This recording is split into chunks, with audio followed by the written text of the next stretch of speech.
आणि सप्टेंबरचे जे पैसे आहेत ते आता आपण या महिन्याच्या शेवटी देऊ, ऑक्टोबरमध्ये पुन्हा ऑक्टोबर नोव्हेंबरचे पैसे देऊ।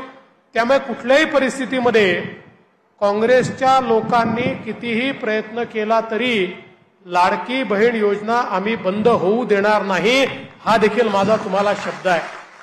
आपल्याला माहिती आहे काँग्रेसचे नेते या योजनेच्या विरुद्ध हायकोर्टमध्ये गेले।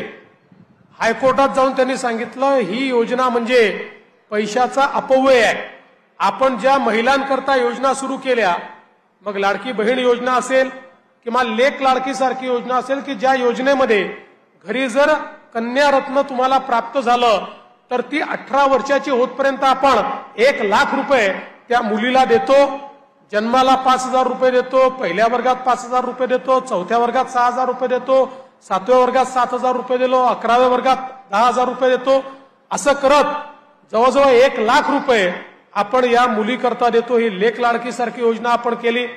एसटी मध्ये महिलांना प्रवास 50% पैशात करता येईल अशा प्रकारची सवलत त्या ठिकाणी केली। आणि सगळ्यात महत्त्वाचं जर काही असेल तर आता आपल्या मुलींना उच्च शिक्षणाकरता एकही पैसा द्यावा लागणार नाही। प्रायव्हेट कॉलेजमध्येही मुलींना उच्च शिक्षण मोफत आपण केलेलं आहे। सरकार आता आपली फी त्या आणि सप्टेंबरचे जे पैसे आहेत ते आता आपण या महिन्याच्या शेवटी देऊ, ऑक्टोबरमध्ये पुन्हा ऑक्टोबर नोव्हेंबरचे पैसे देऊ। त्यामुळे कुठल्याही परिस्थितीमध्ये काँग्रेसच्या लोकांनी कितीही प्रयत्न केला तरी लाडकी बहीण योजना आम्ही बंद होऊ देणार नाही, हा देखील माझा तुम्हाला शब्द आहे। आपल्याला माहिती आहे काँग्रेसचे नेते या योजनेच्या विरुद्ध हायकोर्टमध्ये गेले। हायकोर्टात जाऊन त्यांनी सांगितलं ही योजना म्हणजे पैशाचा अपव्यय आहे। आपण ज्या महिलांकरता योजना सुरू केल्या, मग लाडकी बहीण योजना असेल किंवा लेक लाडकी सारखी योजना असेल की ज्या योजनेमध्ये घरी जर कन्या रत्न तुम्हाला प्राप्त झालं तर ती 18 वर्षाची होतपर्यंत आपण 1 लाख रुपये त्या मुलीला देतो। जन्माला 5,000 रुपये देतो, पहिल्या वर्गात 5,000 रुपये देतो, चौथ्या वर्गात 6,000 रुपये देतो, 7व्या वर्गात 7,000 रुपये दिलो, 11व्या वर्गात 10,000 रुपये देतो।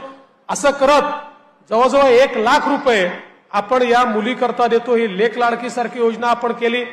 एसटी मध्ये महिलांना प्रवास 50% पैशात करता येईल अशा प्रकारची सवलत त्या ठिकाणी केली। आणि सगळ्यात महत्त्वाचं जर काही असेल तर आता आपल्या मुलींना उच्च शिक्षणाकरता एकही पैसा द्यावा लागणार नाही।